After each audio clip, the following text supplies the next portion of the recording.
Vamos a continuar revisando el lenguaje de programación C++. El código fuente que vamos a escribir en nuestro lenguaje de programación C++ va a estar almacenado en un archivo con extensión .cpp o C++. Y vamos a también poder generar archivos de cabecera que van a tener extensión .h por header o cabecera. Si utilizamos un IDE, cada palabra que introduzcamos o cada palabra reservada va a ser evaluada previamente por medio de un precompilador que analizará la sintaxis. Si nosotros en cambio utilizamos simplemente un editor de texto, no va a haber ese proceso de precompilación, de tal manera que vamos a tener que estar muy seguros de lo que vamos a estar escribiendo. Checando las características del lenguaje, vamos a tener dos tipos de comentarios. Uno es colocando una doble barra diagonal que sirve para una única línea. Todo lo que está después de esa doble barra es un comentario y no forma parte del programa que se va a ejecutar. Simplemente es como una información que va a estar disponible para nosotros los programadores. También vamos a disponer de los comentarios multilínea que inician con una barra diagonal y un asterisco, y a partir de ello todas las líneas van a ser consideradas comentario hasta que llegue un asterisco y una barra diagonal donde se considera que ahí termina el comentario. Vamos a encontrar un gato, también conocido como Sharp. Él nos va a servir para indicar al precompilador que vamos a incluir mediante la instrucción include una librería específica para obtener a partir de ella código fuente que ya fue programado por nosotros o por el propio lenguaje de programación. En este caso, como vemos de ejemplo, el hashtag include menor iostream mayor, lo que hace es incluir la biblioteca iostream que nos permite a nosotros usar comandos para entradas y salidas o flujos de entrada y salida.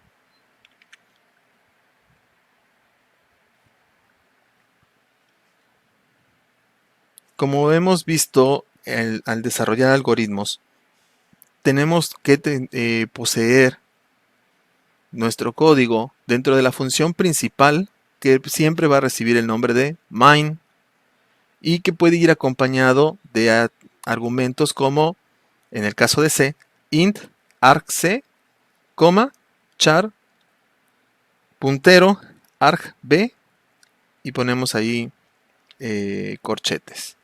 Estos dos parámetros lo que hacen es permitirnos recibir un conjunto de valores desde la línea de comandos, y cada uno de esos valores que vienen separados por espacio van a ser contabilizados, y en argc nos va a indicar el contador de esos valores, y en argb es un arreglo para poder acceder a cada uno de ellos. En nuestros primeros códigos no vamos a necesitarlo. Realmente los estoy comentando para que sepan que esto existe como parte del lenguaje, pero de inicio no lo vamos a explotar.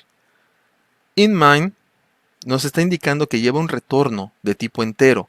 Por lo tanto, necesitamos la instrucción return 0 para indicar que el programa está acabándose sin ningún problema, que la forma en que está finalizando es la esperada. Y vemos que se utiliza por ahí un operador llave para abrir y un operador llave para cerrar, indicando el bloque de código que también conoceremos como ámbito, Y esta característica va a ser muy valiosa dentro del lenguaje y al mismo tiempo es una de las principales causas de errores cuando no se respeta esa estructura de abrir y cerrar las llaves. Y por último, en esta presentación vamos a ver que el operador punto y coma es sumamente importante porque con él se indica el final de una expresión. En C++ está permitido que una expresión pueda ocupar varias líneas y que finalice dicha expresión hasta que se encuentra el punto y coma. Cuando se omite ese punto y coma, empiezan a haber errores de sintaxis y en muchas ocasiones nos va a ayudar el compilador, pero no pudiéramos asegurar que en el 100% de los casos se nos resuelva tan fácil.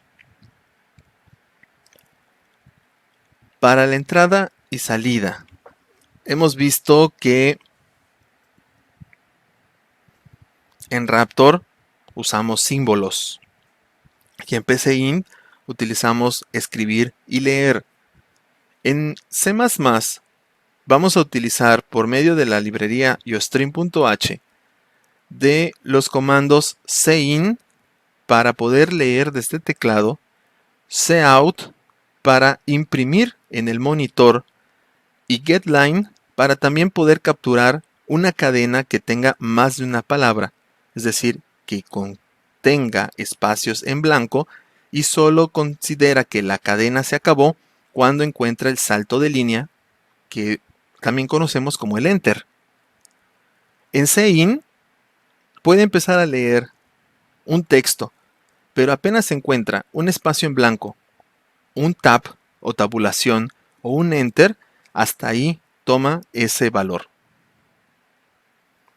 Vemos ejemplos de lecturas de variables, por ejemplo, std.2.2.cin, mayor palabra. De esa forma, el lenguaje estaría leyendo el contenido desde el teclado y sea lo que sea que se esté leyendo, se va a almacenar en la variable palabra. Como salida, podemos tener std::cout, menor, variable. Lo que esté contenido en esa variable se va a presentar en el monitor. Ahora, a lo mejor, y queremos guardar una cadena, el nombre completo de una persona, tendríamos que utilizar la entrada con getLine. Como podemos ver, utilizaríamos el comando getLine, se abriría las paréntesis porque es una función, se pondría el mecanismo de entrada que es std::cin, una coma y luego el nombre de la variable que sería cadena. El operador dos puntos lo que hace es indicar el ámbito de donde se está tomando el comando. Lo vamos a poder omitir, pero me interesa mostrarlo que en realidad el comando que vamos a utilizar o que debemos usar es este. Aunque por ahí vamos a hacer uso de cierta técnica para librarnos del std::. Encontraremos tipos de datos nativos. Hay enteros, que son int.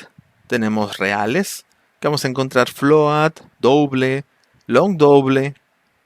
Aquí vamos a ver ejemplos. Puedo tener en A, puedo guardar el valor cercano de pi 3.14159265 en A, B, C y D. A es entero, B es float, C es doble y D es long doble.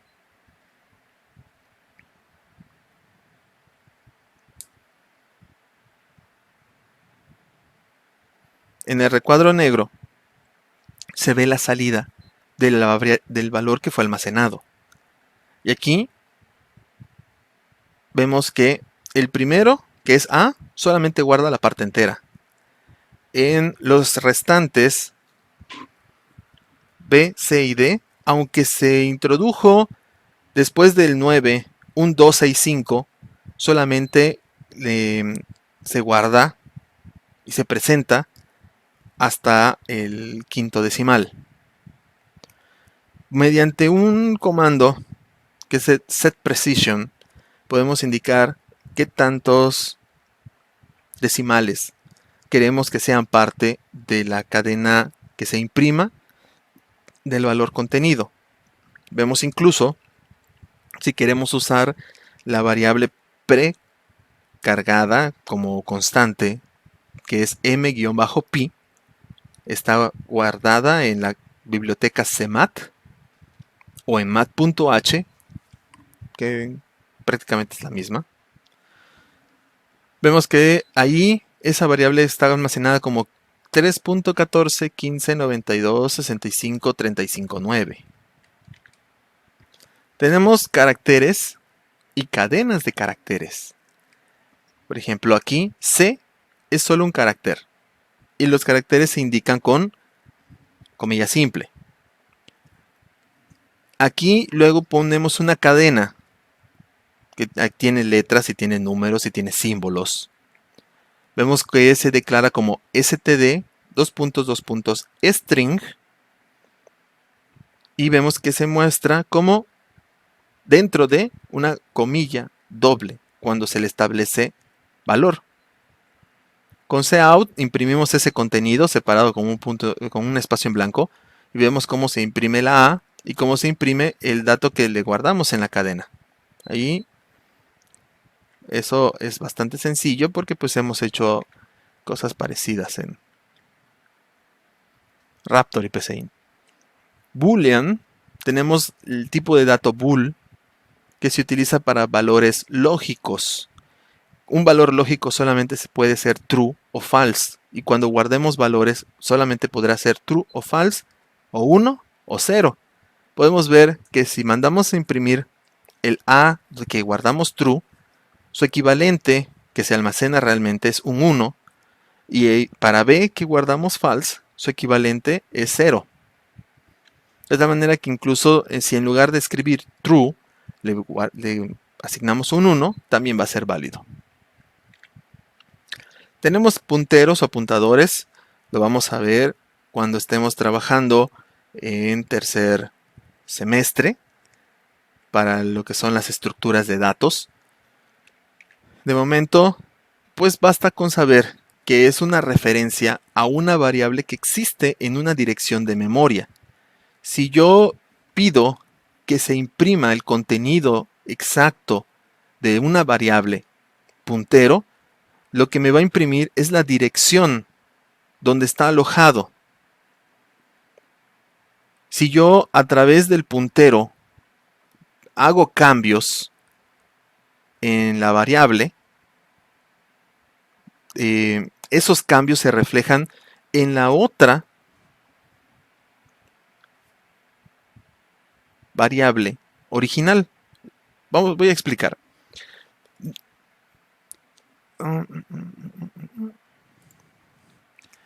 Tengo doble salario y tengo guardado 88.23 en él.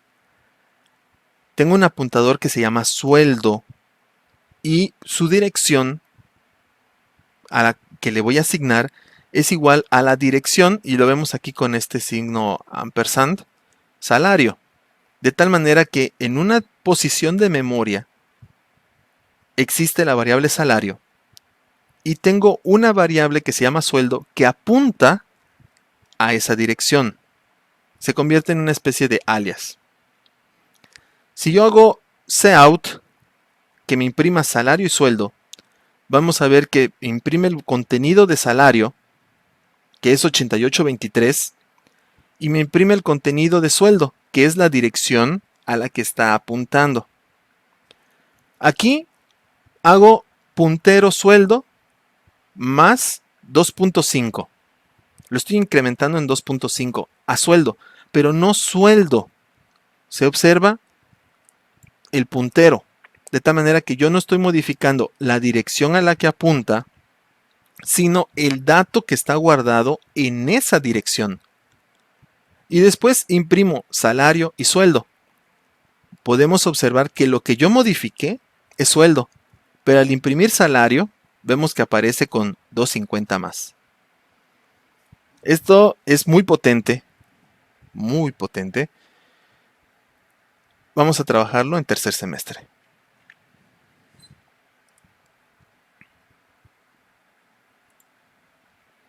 Tenemos también las que son las referencias. Se usa para indicar un nombre alternativo. ¿Sí?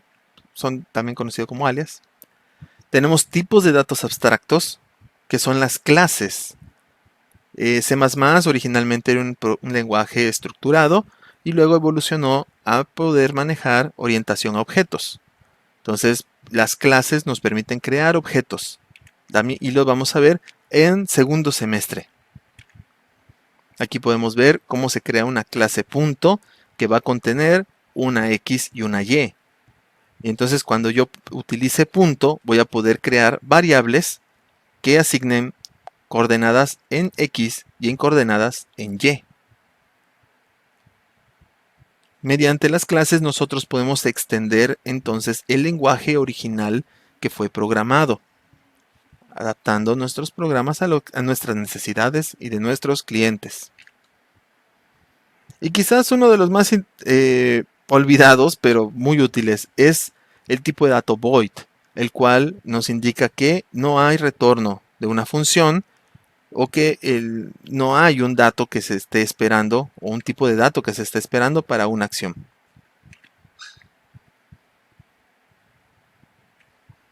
Vemos que a diferencia de main, que espera un integer, vemos que esta función imprime, en realidad solamente ejecuta una instrucción y ahí acaba, puesto que no hay un return, no hay necesidad de establecer un tipo de retorno y quedará como void. Operadores, tenemos aritméticos, tenemos paréntesis por prioridad, paréntesis, más y menos unitarios, producto, división, módulo, sumas, restas. Esta parte.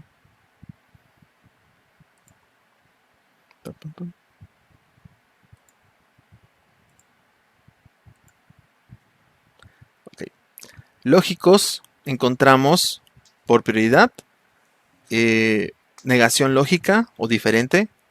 Encontramos el AND lógico y el OR lógico.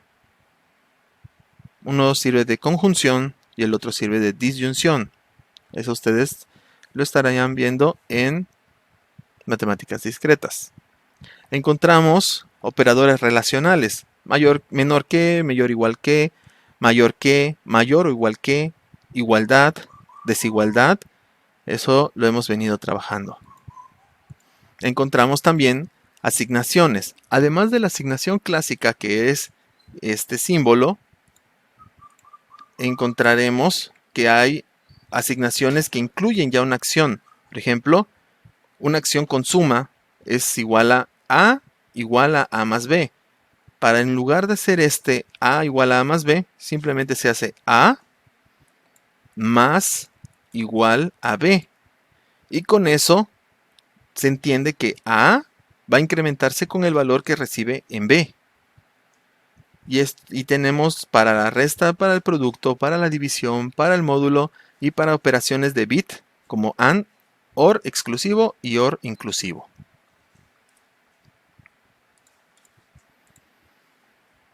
Tenemos incrementos, aumenta de 1 en 1, con variantes prefija y posfija.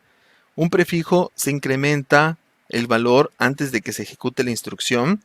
En posfijo, después de que se ejecuta la instrucción, se incrementa en 1 el valor de esa variable. Con más A es un incremento prefijo antes de la operación. Y con A es un incremento postfijo en el que ocurre después de la operación. Tenemos la parte de decremento. Menos A es un decremento previo a la instrucción y A menos es un decremento en 1 después de la instrucción. Tenemos operadores condicionales o ternario. Este es bastante útil, un poco infrecuente de encontrar, en el cual ocurre primero la evaluación de una condición, y si resulta ser verdadera esa condición, se va a asignar lo que aparezca en la expresión 1, luego viene un doble punto, y si la condición resultó ser falsa, entonces lo que aparece como expresión 2 es lo que se va a asignar como valor o resultado de la condición. Si hablamos de la precedencia de operadores, vamos a encontrar que el paréntesis es el más importante, los subíndices, el acceso a objetos. Luego encontramos prefijos incremento, decremento, valores unarios o unitarios, la creación de objetos mediante la palabra reservada new. Tenemos producto, división, módulo o resto entero. Luego vamos a ver las sumas y restas. Vamos a encontrar luego operadores de desplazamiento de bits. Y luego las comparaciones de menor que, menor igual que, mayor igual que, igualdad, desigualdad, operaciones bit a bit, de AND y OR, exclusivo, inclusivo. Por último, el AND lógico y el OR lógico. ¿Sí? Entonces está bastante completa esta tabla de precedencia. En los últimos niveles vamos a encontrar lo que son el operador ternario, y el último de todos es la asignación. Es decir, que primero se van a hacer todas las operaciones y por último va a ocurrir la asignación, ya sea con una asignación compuesta o simplemente una asignación normal. Encontraremos secuencias de escape. Estas secuencias de escape en realidad lo que hacen es ciertas acciones cuando se muestran en pantalla los valores. Encontramos aquí una línea nueva o salto de línea. Podemos ponerle la barra N. La tabulación horizontal, tabla T. Retorno de carro, barra R. ¿Sí? Como estas otras para poder utilizar lo que son las comillas. Y vemos su efecto. Cout, nombre, Antonio Armando. Cout, apellidos, Preso Rosado. A pesar de que estoy usando 12 outs para imprimir, aquí vemos que el resultado se imprime en una sola línea. Y aquí cuando se utiliza la secuencia de escape barra N, que es el Enter, podemos ver que al imprimir se muestra por fin esa división de nombres y apellidos. Vamos a utilizar muchísimo las secuencias de escape y entonces poco a poco van ustedes a ir viendo cuáles son las más utilizadas. ASCIIs. Todo lo que nosotros hacemos que se imprima en la pantalla, por dentro en realidad corresponde a un número ASCII que es empleado para su manejo interno, de tal manera que cuando imprimimos nada en ASCII es el valor 65 que se está empleando. Si usamos una A minúscula es diferente porque es el 97. Entonces, a partir del ASCII, muchos lenguajes de programación van a entender que una A minúscula es diferente a una A mayúscula y que una A mayúscula es menor en cuanto a esta numeración o va antes que una A minúscula. Y los números van primero porque empezamos a ver la serie de números desde el 48 hasta el 57. Los ASCIIs nos van a ser muy útiles cuando nosotros necesitemos utilizar acentos, dado que no pertenecen al lenguaje original en inglés. Así que vamos a veces necesitar el 160, 161, 162, 163, el 130, 164 y 165, que son nuestras letras minúsculas con acento y las letras ñ. También vamos a encontrar lo que son las mayúsculas con acento. Vamos a verlas por ahí con 181, 144, 214, 224 y 233. ¿Sí? Esta tabla puede serles útil.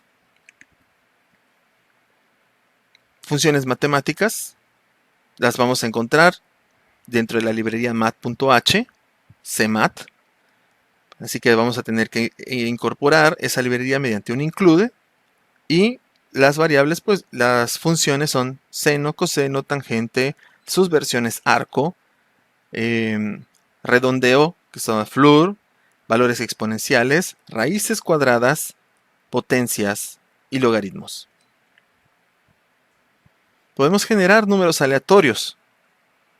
Esto se usa mediante la librería stdlib para manejar la función rand y ese rand que reinician los valores de aleatorios, pero también vamos a necesitar la librería time.h para poder utilizar la expresión time null o time 0, con el cual vamos a reiniciar la semilla generadora. Entonces aquí en esta tablita vemos que al inicio del código, cuáles son las dos librerías que tendremos que incluir. Al inicio del main vamos a tener que tener esta instrucción para reiniciar nuestra semilla. Y al final, para simplemente invocar el aleatorio, usamos rand. Parece sencillo, pero tuvimos que tener estas otras instrucciones. Si no, el rand no nos va a ser demasiado útil. Por allí también hay trucos para cambiar de colores la terminal a partir de la instrucción system. Por ejemplo, con system color E2 vamos a poder ver el fondo amarillo y las letras verdes. Con system color E03 vemos un fondo negro con letras azules, cian. Con color 83 vemos que el fondo es gris y las letras son igual cian. Entonces, haciendo combinaciones de colores, nosotros vamos a poder obtener variantes de la presentación de nuestros programas, de la interfaz que estamos utilizando. No se recomienda utilizar colores demasiado brillantes, chillones, que impidan hacer una buena lectura de estos programas que van a crear. También tenemos lo que llamamos regionalización, dado que el lenguaje viene especificado para inglés. Nosotros tenemos que tratar de que pueda interpretarse el español. Y así cuando como parte de nuestros textos pongamos una ñ o pongamos un acento, se imprima ese acento. Entonces, la forma de incluirlo es al inicio del programa poner include locale.h o clocale y al inicio del main utilizar setlocale lcal para cambiar todo lo que son las macros y colocarle Spanish.